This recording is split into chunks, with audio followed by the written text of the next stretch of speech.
Good afternoon, AP US History class. This is Mr. Shalou, back for another teacher discussion on the Chapter 25 World War II section. Section 3 today, Americans in wartime, basically going to be looking at how America is going to handle the war effort on the home front, the changes that are going to take place within our country, the positives, the negatives on kind of similar to what happened during World War I, but at a much grander scale. So, war is declared after the attack on Pearl Harbor, and you're going to have a massive mobilization undertaking that's going to take place. Well, we need soldiers. So 10 million American men are going to be drafted into the war. Another 6 million are going to enlist. That means they voluntarily join the war effort. In addition, you have Army, Navy, and air bases that are going to be built all around the country in order to best prepare these soldiers for what they're going to see in possible combat. Trained to fight in all climates and geographic conditions. So you have the fact that we're fighting two wars at the same time, a war in Europe and a war in the Pacific. In the Pacific, they're going to see jungles. They're going to see islands. They're going to see very temperate climates, but you're also going to see mountains and volcanoes. Well, in Europe, you're going to see mountains because of the Alps, the Pyrenees. You're also going to deal with much more cold conditions. So you have to acclimatize yourself to all possible fighting conditions. And that's why bases are going to be built all around. Probably the most well-known for us locally is Fort Drum up by Watertown. Fort Drum is used for mountain divisions, trying to train for mountain type conditions. And that Fort Drum was essential in the fight against the Germans and the Italians during the Alps campaign during World War II. So in addition to the 16 million men that are going to fight for the United States, you have a women's auxiliary group that is also going to be formed for the military.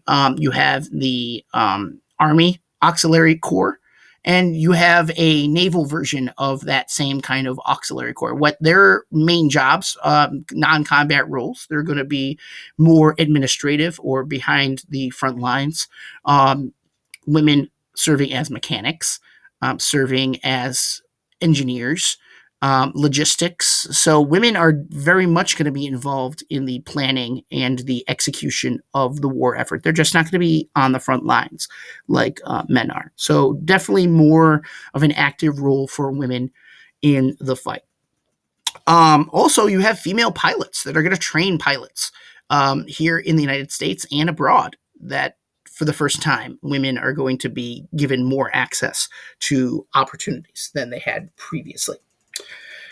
As for the economy, so how we're going to switch from a consumer economy to a war economy is dramatically going to impact the scale of change in the United States, much more so than what you saw in World War I. The government's going to completely control the economy, setting price, negotiating labor unions, organizing production. Something that you would kind of see in Soviet Russia, where the government controls all the means of production. Now, it's not nearly at that level. I mean, these are not government-owned companies. It's just the government kind of telling private business what to produce, how much of it to produce. But again, in times of desperation, people are willing to sacrifice their rights, their civil liberties in order to achieve the goals. This is a short-term emergency situation. Americans willingly give up their capitalist way of life in order to best support the war effort and then immediately call for the end of these services as soon as the war comes to an end. The War Production Board is going to be created in order to shift our country from a consumer to a war production economy. So basically, like car manufacturers are going to create tanks and airplanes, trucks, Jeeps, general purpose vehicles. And then you have like shoe companies that are going to make combat boots. You just essentially whatever consumer good was being produced. It's going to try to translate into a war good of some sort, and how it could be best utilized by the military. Victory gardens, much like in World War One, are going to be a way, or excuse me, I skipped rationing. Rationing, putting a limit on what people could buy. Certain goods are going to be legally held back. People are going to be assigned coupon books, and that they're not allowed to overtake what is daily provided or weekly provided. So no taking more than your fair share in order to save enough goods for the soldiers fighting overseas. Stuff like coffee and sugar, meat, gasoline are the main ration items. Victory gardens, like in World War One, are also going to be promoted. That meatless Tuesday and meatless Monday, wheatless Tuesday is going to be a common theme, kind of like from World War One. Government's going to raise taxes. Now, usually this would cause problems, especially during the Great Depression. This would be a highly critical thing. The good news is, by the government controlling the economy, creating all these new jobs, this huge demand for the war effort means that unemployment is going to drop down to about zero. And instead of there not being enough jobs for the population, there's too many jobs and not enough people to fill all those jobs. So people are working two jobs, they're working overtime. And as a result, the money is going to start flowing in. Employers are actually going to improve their standards, providing health coverage, providing more and more benefits. So the raise in pay and the raise of work conditions are all really going to kind of modernize, and you're going to see the modern employment situation that is going to appear similar to what we have today. So the government is going to raise taxes. They're going to also sell war bonds to raise money for the war effort. In addition, you also have, like in World War One, you had the 4 Minutemen that would give these patriotic speeches around the country. This time, it's going to be mainly focused on movie stars, celebrities that are going to not just give speeches from local towns, but mainly produce war films, propaganda. They're going to use movie theaters and the radio to promote the message, and it's going to be much more broadcast to a larger audience than simple speeches in local communities, boosting that patriotic spirit. Like I said, the demand for war goods is going to be the reason why we come out of the Great Depression. After all the New Deal programs, all the government interventions that were taking place under the 30s with FDR, it was this war economy that is going to make sure that things improve. Women and how they're going to be impacted. I already mentioned that the women's auxiliary groups in the armed forces are going to improve their status within society. And then, much like World War One, women step up to the plate when called upon. With the 16 million Americans that are going to be enlisted in the military, or they're going to be drafted into the military, that leaves a lot of job openings in office work, in industrial work, in really all areas of employment in the United States. And women are eager to fill those jobs. Almost 5 million women enter the workforce for the first time, working in offices, in factories, as welders, heavy equipment operators. That's where you get Rosie the Riveter showing off those guns there. You got a ticket to the gun show. Well, Rosie the Riveter has one.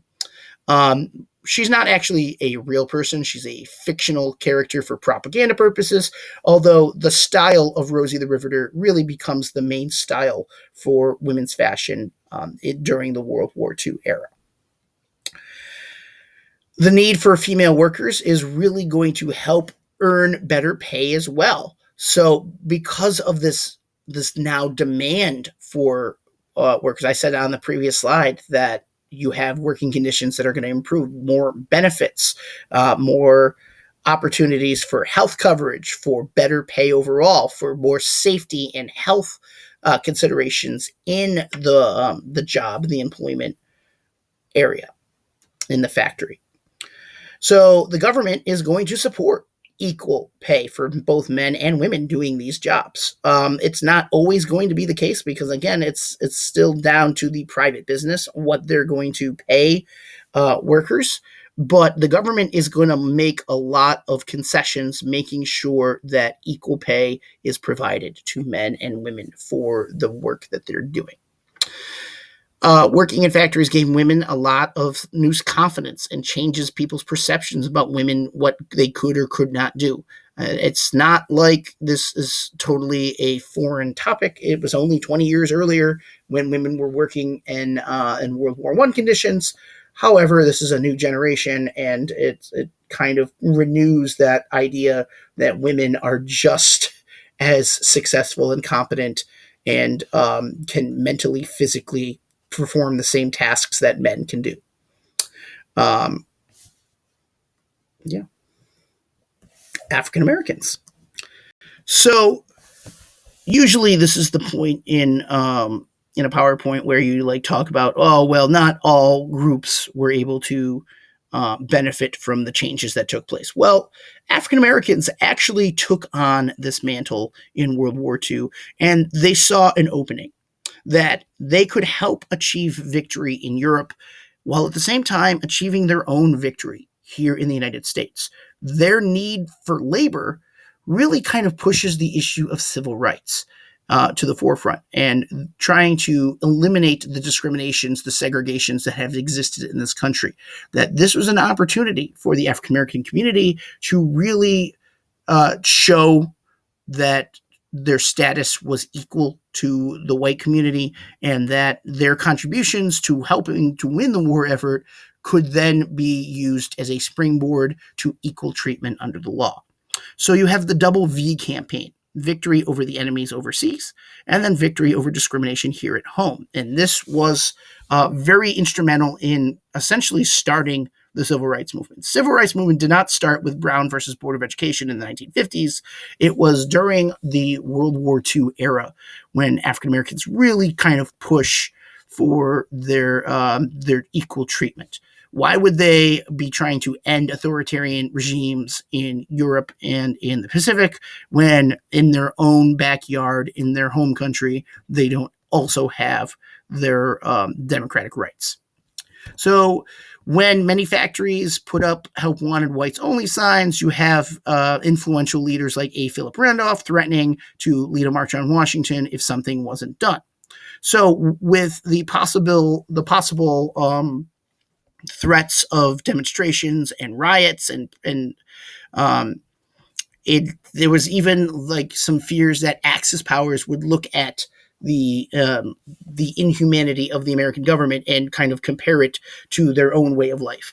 And so they wanted to make sure that American society had the moral high ground, and that you can't really argue that you have the moral high ground if you're practicing segregation, discrimination. So the government is going to step in this situation. FDR is going to make sure that these discriminatory hiring practices and the continuous segregation that existed in the South was not going to be a factor, that we don't have time for any of this, what he called silly games. So despite the fact that you have attempts at trying to create race riots and private businesses that were not willing to step in, FDR is going to create federal guidelines saying that any private business that does not get rid of their discriminatory hiring practices, he would not allow them to have government contracts. So that's very quickly going to open up hiring practices. Now, he's not a saint. He did not completely end segregation practices in the United States. He didn't desegregate the military, for example, but the steps taken were going to be in the right direction, leading to the civil rights movement. And actually, the guy that comes after him, Truman, is going to be very successful at desegregating the military, springboarding kind of desegregation throughout the United States. Um, you have a picture there of Dory Miller. He's going to be one of the first African Americans to ever earn the Navy Cross for heroism at Pearl Harbor. And there's a really terrible movie about Pearl Harbor that came out about 20 years ago that has Dory Miller as a character. Usually at this point, I would show you the video of the battle scene in Pearl Harbor, so you can always watch that. It's like a 3-hour movie. Don't watch the movie; it's terrible. You can watch like the 20-minute battle scene, which is pretty historically accurate. Tuskegee Airmen. This bottom picture here in the bottom right corner, you have a unit in the Tuskegee Institute in Alabama is going to open up a branch of the armed forces. They're going to create a school for African American pilots. This is going to be the first war, obviously, with airplanes that are going to play a significant role in helping to achieve victory. That African Americans are going to play a very significant role in the Air Corps. The Tuskegee Airmen specifically are going to be responsible for destroying or damaging 400 enemy aircraft, mainly in the Italian campaign. They're going to be fighting for the Battle of Italy in 1943, 1944.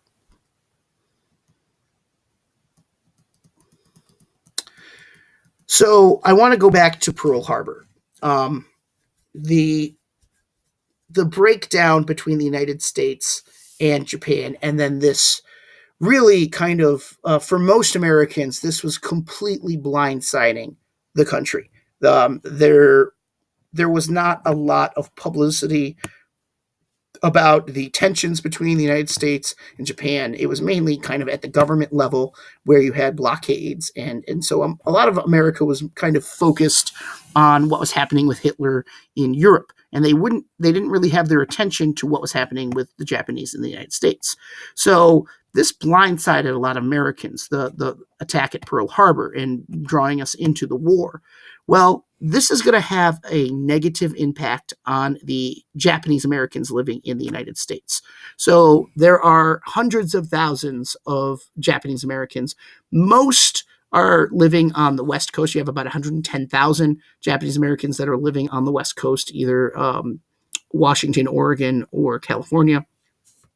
Well, after Pearl Harbor, there were many incidents of hate crimes against Asian Americans, specifically Japanese Americans, but I mean a lot of racial tension against all Asian Americans, really.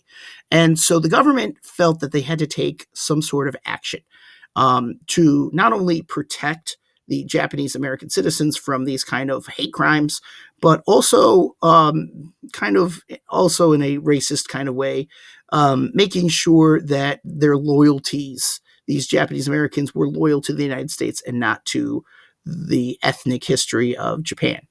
So FDR is going to come up with probably his most controversial executive order during the war, which was the creation of Japanese internment camps. 110,000 Japanese Americans living on the West Coast were forced to sell their homes, their businesses, their property, and they were forced to relocate into these isolated internment camps in places within the country, mainly in the desert of the West, not in the West Coast, but like in areas more of the interior around the Rocky Mountains region in Utah, Colorado, Arizona, and New Mexico are where a majority of these internment camps are going to be located. I want to make sure that you're aware this is not a concentration camp. These were not work camps. Work was completely voluntary. There were schools for the children. These were mainly seen as kind of, I guess you could call them detention camps. You could label them as prisons, mainly because they were held against their will. There were no disciplinary problems in the sense that there were no outbreaks of violence. The Japanese Americans were respectful. They kind of understood the situation. There's going to be legal ramifications down the road, but during the war itself, most of these Japanese Americans kind of accepted the rationale for why they were created. They were not punished in any way, like I said. that these were not punishment camps, and they were free to move around within the camp. There were barracks and communal eating places. They were well provided by the government, but it was still kind of a black mark on American history. So why were they singled out compared to, I don't know, like German Americans or Italian Americans? And you can probably guess that the answer to that question is, well, you can easily identify a Japanese American by looking at them.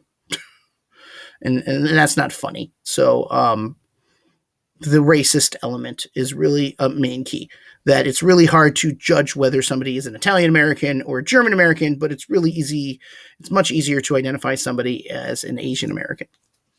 So despite the unfair treatment, a lot of families did still support the United States. You had tens of thousands of Japanese American men that are going to serve in the armed forces.